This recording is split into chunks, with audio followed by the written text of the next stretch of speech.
wabarakatuh. Waalaikumsalam warahmatullahi wabarakatuh. Semangat amat. Kenapa? Aku mau dengerin Kak Igo cerita. Oh, kamu mau dengerin Kak Igo cerita? Kamu tahu Kak Igo cerita apa hari ini? Oh no. Hari ini Kak Igo ingin menghibur anak-anak dengan cerita lanjut kisah nabi-nabi terdahulu. Oh, oke. Anak itu jelas ya. Nah, hari ini Kak Igo mau cerita tentang Nabi Ibrahim alaihissalam. Nabi Ibrahim alaihissalam. Ya, Nabi Ibrahim alaihissalam. Ya. Nah, Kak Igo ambil cerita ini dari sebuah buku yang berjudul Kisah 25 Nabi dan Rasul. Ini bukunya. Oh, itu. Ya. Kroki sudah bisa membaca? Belum ya. Kroki udah sekolah? Belum. Ya udah oke. Sekarang cerita ini Kak Igo khususkan untuk anak-anak sekolah yang sedang belajar di rumah. Oh, belajar di rumah. Kenapa? Karena sedang ada pandemi musibah virus COVID-19.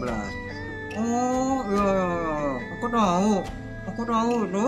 Nah, yuk kita lanjutin ceritanya. Kak Igo akan bercerita yang pertama adalah tentang asal-usul Nabi Ibrahim alaihissalam. Nabi Ibrahim adalah seorang anak dari ayah yang bernama Azar. Azar? Ya, Azar. Ayahnya ini adalah seorang pembuat patung. Patung? Iya, patung. Buat apa? Patungnya digunakan orang-orang supaya disembah. Oh, gitu. Iya, mereka bukan menyembah Allah zaman dulu, tapi menyembahnya patung. Apa? Patung. Oh, ya. Kenapa ada Allah? Karena pada saat itu mereka belum mengenal Allah. Oh, gitu. Ya. Aku tahu. Baik, lanjut ya. Oke. Pada masa Nabi Ibrahim alaihissalam, ada seorang raja yang bernama Namrud. Raja ini sangat kejam. Oh, kejam? Iya. Suatu hari, Raja Namrud bermimpi bahwa ada seorang anak masuk ke kamarnya dan dia langsung merebut mahkotanya serta merusak mahkotanya. Oh, itu. Nah, setelah itu apa, Kroki? Setelah itu Raja Namrud terbangun dan langsung memanggil seluruh tukang ramalnya. Tukang ramal?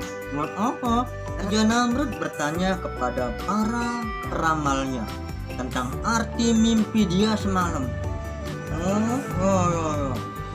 Raja Namrud berkata, "Hei para peramal, tolong tafsirkan arti mimpi saya semalam." Galak? Oh? Iya, galak lah. Kan rajanya kejam, ya. Lalu peramal menjawab, "Begini Paduka, akan ada seorang anak yang menghancurkan kekuasaan Paduka." Apa? Menghancurkan kerajaan saya? Kekuasaan saya? Pengawal, cari di setiap pelosok desa orang tua yang baru melahirkan anak laki-laki. Kalau saya ketemu, bunuh. Oh, bunuh? Iya, Kroki. Rajanya kejam sekali. Semua anak yang laki-laki yang baru lahir akan dibunuh oleh Raja Namrud dan pasukannya. Oh, gitu. Aku jadi takut. Nah, yuk kita dengerin lagi ya. Setelah itu apa, anak-anak? Azar yang punya anak laki-laki bersama istrinya langsung membawa Ibrahim yang pada waktu itu masih bayi ke dalam gua. Gua? Iya, di gua. Ibrahim di gua sendirian. Betul, Nabi Ibrahim tinggal di gua sendirian. Ayah dan ibunya hanya datang ketika membawakan Ibrahim makanan. Oh, kasihan. Betul, kasihan. Tetapi Allah melindungi Nabi Ibrahim alaihissalam. Yuk kita lanjut ya. Oke. Aku jadi pengen tahu kan? Iya. Baik, lanjut anak-anak. Nah, pada saat Nabi Ibrahim masih kecil, Nabi Ibrahim pernah keluar dari gua ketika menginjak anak-anak. Ketika dia melihat bulan, Nabi Ibrahim berkata, "Nah, ini Tuhan saya, besar, terang." Oh, bulan, bukan di bulan. Nabi Ibrahim melihat bulan. Oh, melihat bulan. Kirain di bulan. Bukan, ya. Lanjut.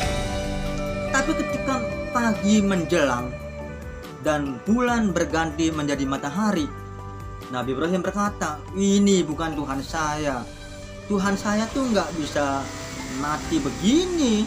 Akhirnya muncul matahari lagi. Matahari, iya, matahari tahu kan sinarnya terang banget. Iya, betul. Matahari nerang, gede. Nah, itu Nabi Ibrahim juga berkata seperti itu. "Ini adalah Tuhan saya," kata Ibrahim. "Tuhan saya besar, lebih terang." Tetapi ketika hari sudah mulai senja, matahari sudah mulai tenggelam di sebelah barat, dan Nabi Ibrahim berkata, "Oh, ini mah bukan Tuhan saya. Oh, iya, bukan Tuhan Ibrahim itu." Iya, bukan Tuhan Nabi Ibrahim. Kemudian Nabi Ibrahim berkesimpulan bahwa Tuhannya adalah yang menciptakan alam semesta dan isinya. Oh, ya, aku ngerti. Jadi Tuhan itu yang menciptakan alam semesta dan isinya. Pinter kan ya? Iya. Yang ngajarin siapa? Oh, Ibu. Ya, oke, lanjut. Nah, karena kepintarannya anak-anak, Nabi Ibrahim ya adalah nabi yang pertama kali mengenal apa itu tauhid atau keesaan Allah Subhanahu wa ta'ala. Ya, lanjut ya. Oke, kita lanjut. Nabi Ibrahim dewasa dan berita tentang pembunuhan anak-anak sudah tidak ada lagi. Nabi Ibrahim kemudian kembali ke tempat tinggalnya bersama ayah dan ibunya. Oh, sekarang Ibrahim sudah gede ya? Iya, sudah gede, sudah besar, sudah dewasa ya. Tetapi Nabi Ibrahim kaget. Kenapa kaget? Karena Nabi Ibrahim melihat masyarakatnya pada menyembah patung. Oh, patung. Iya kan tadi Kak Igo sudah kasih tahu Rocky kalau misalnya ayahnya Nabi Ibrahim yang bernama Azar adalah salah seorang pembuat patung. Nah, pinter ya. Lanjut ya. Oke. Kemudian Nabi Ibrahim berdoa kepada Allah supaya diberikan petunjuk. Lalu Allah memberikan Ibrahim petunjuk. Apa namanya Rocky? Petunjuk. Oke, petunjuk ya. Allah mengajarkan Nabi Ibrahim hal-hal yang belum diketahuinya, baik itu dunia nyata maupun alam gaib ya. Kemudian Nabi Ibrahim oleh Allah diangkat menjadi seorang nabi yang tugasnya mengajak kaumnya supaya menyembah Allah Subhanahu wa ta'ala. Apa tugasnya Rocky? Mengajak kaumnya supaya menyembah Allah. Betul ya, mengajak kaumnya supaya menyembah Allah. Nabi Ibrahim ingin mengetahui bagaimana sih caranya Allah menghidupkan dan mematikan orang mati. Oh, mau tahu? Iya, mau tahu. Oh, enggak percaya ya? Bukan enggak percaya Rocky, tapi Nabi Ibrahim ingin mengetahui supaya keimanannya semakin kuat. Oh begitu. Iya. Lalu bagaimana kisah selanjutnya? Kemudian Allah meminta Nabi Ibrahim supaya mengambil 4 ekor burung. Berapa? 4 ekor burung. Dan kemudian meminta Nabi Ibrahim supaya memotong 4 burung itu dan meletakkannya di setiap bukit, ya, bukit-bukit terpisah. Lalu Allah memerintahkan Nabi Ibrahim supaya memanggil burung tersebut. Dan kemudian dipanggil burungnya, hidup lagi. Ya, burungnya sudah hidup lagi. Oh, hebat ya, hebat. Memang begitulah cara Allah menghidupkan dan mematikan makhluk hidup. Ya, nanti kita suatu saat juga pasti akan mati, Rocky. Oh, gitu ya. Oh, semua makhluk hidup pasti akan mati. Betul, semua makhluk itu pasti akan mati. Oke, lanjut. Setelah itu anak-anak Ibrahim berdakwah sama kaumnya. Nabi Ibrahim berdakwah dulu sama ayahnya yang bernama Azar. Betul, Rocky pinter. Nabi Ibrahim bertanya kepada ayahnya, "Hai ayahku, kenapa engkau menyembah berhala? Sedangkan berhala itu Tuhan yang tidak bisa ngapa-ngapain, nggak bisa ngomong, nggak bisa bergerak." Lalu ayahnya berkata, "Hai Ibrahim, apakah kamu membenci Tuhan saya? Kalau saya seandainya kamu bukan anak saya, akan saya rajam kamu."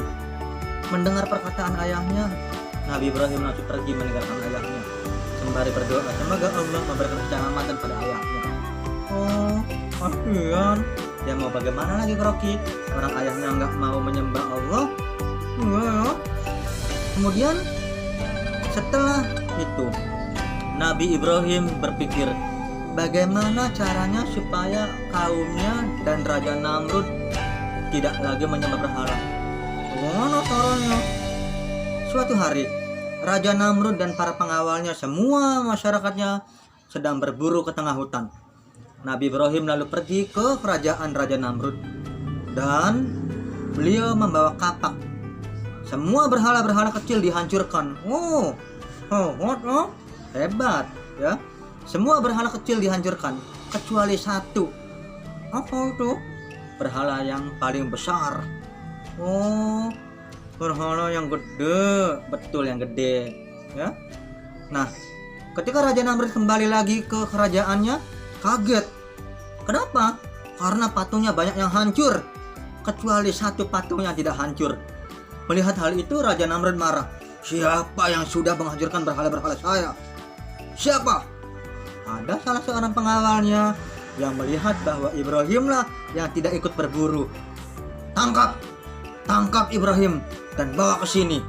Akhirnya Nabi Ibrahim ditangkap sama pengawalnya. Oh, ditangkap? Iya, ditangkap. Lalu dibawa ke Raja Namrud. Hai Ibrahim, apakah betul kamu yang menghancurkan berhala itu? Tidak. Oh, kenapa dia bilang tidak? Ya, karena Nabi Ibrahim ingin memancing Raja Namrud supaya marah. Oh gitu. Iya, kalau kamu ingin tahu, tanyakan pada berhala yang paling besar. Kata Raja Namrud. Wah, mungkin. Tidak mungkin. Loh, kalau tidak mungkin, kenapa kamu dan rakyat masih menyembah berhala yang tidak bisa berkata-kata, tidak bisa makan, tidak bisa minum? Semua orang-orang yang mendengarkan Nabi Ibrahim kaget. Bener juga ya. Nah, iya, betul tuh, betul ya. Kemudian karena Raja Namrud itu adalah orang yang tidak percaya, Raja Namrud memerintahkan supaya Nabi Ibrahim ditangkap dan dibakar. Bakar? Iya, dibakar. Oh, kasihan ya. Lalu Raja Namrud mempersiapkan api unggun ya, kayu-kayu yang setinggi bukit lah ya. Kemudian Raja Namrud memerintahkan pengawalnya supaya Nabi Ibrahim diikat. Oh, diikat? Iya, diikat. Kasihan? Ya, kasihan. Tapi Allah pasti akan menolong Nabi Ibrahim. Yuk kita lihat ceritanya. Setelah itu Nabi Ibrahim dibakar dan Allah memerintahkan malaikat supaya memadamkan api yang membakar Nabi Ibrahim alaihissalam. Ketika apinya sudah habis selesai, ternyata Nabi Ibrahim masih hidup ya. Oh, hebat ya. Betul, hebat. Itu adalah salah satu mukjizat Nabi Ibrahim, yaitu dibakar tetapi tidak meninggal. Oh, subhanallah, luar biasa. Betul, luar biasa. Kemudian Nabi Ibrahim pun hijrah ya, hijrah ke Mesir. Dan nanti kita akan lanjut di kisah Nabi Ibrahim yang kedua. Nanti tetap bersama Kak Igo dan Rocky mendengarkan cerita-cerita kisah Nabi, sahabat, dan cerita-cerita Islami lainnya atau cerita-cerita yang bermanfaat lainnya. Aku suka Kak Igo. Suka apa? Mendongeng. Oke. Terima kasih. Assalamualaikum warahmatullahi wabarakatuh. Waalaikumsalam.